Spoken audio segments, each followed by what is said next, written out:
Within a few hours of this message being sent, you began making statements to the media on March 27th, correct? I believe that's probably correct, yes, sir. It was sometime, it probably was within 3 hours, maybe within less than 3 hours. And before beginning to make those numerous statements to the media on March 27th, you never read the reports of the initial investigating officers?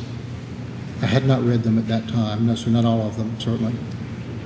And you now know that those reports contain significant inconsistencies in Ms. Mangum's statements about whether she was raped and by how many individuals.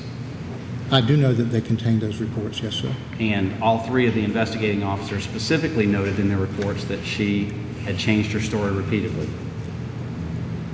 Yes, sir, I did note that. But you hadn't read those important details before beginning to make your statements. I had not read those reports, no, sir.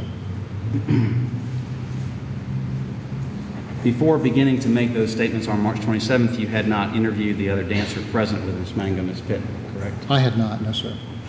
And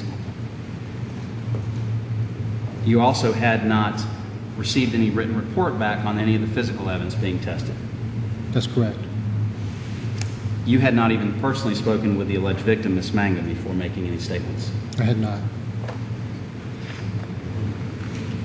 And even without all those important details, you repeatedly gave your opinion that the rape or assault had in fact occurred, correct? I did, and I conceded that that was something I shouldn't have done. And I think you said this morning that when you met with Mr. Ekstrom on March 28th, you told him that you directed him to the police because you said you didn't know enough to even ask the players questions. Yes, sir, I believe that's correct. I was not the investigator. And on that same day, March 28th, you stated to a representative of the news media that you were convinced that a rape occurred, correct? Yes, sir.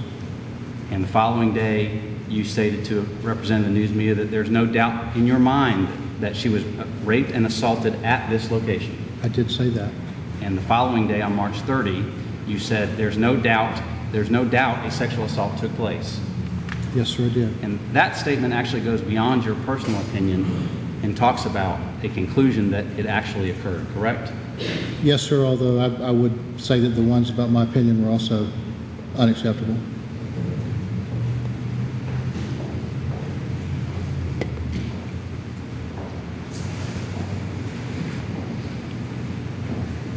Now, you've mentioned here that the vast majority of your comments stopped after April 3rd. I think you said 98% of your, roughly 98% of your comments you say happened before April 3rd. Yes, sir, I believe that I said that.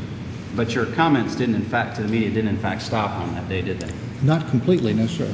And on May 3rd, 2006, the day after you won the primary election, you stated that you were confident a sexual assault took place. Do you recall that? Not specifically, but I don't doubt it. It's in, would you be willing to accept that it's stipulation 43 in this case? Yes, sir, I would. All right. And on May 3rd, when you expressed your opinion of confidence that a sexual assault took place, two of the cross players had already been indicted. Yes, sir, that's correct. And you stated on that May 3rd interview, quote, if I didn't believe her, then I would have not been basing any of my decisions on what she said. You recall that? I did say that, yes, sir. But even by May 3rd, you had not spoken with Ms. Mangum about the allegations. I had not personally spoken with her, that's correct, sir.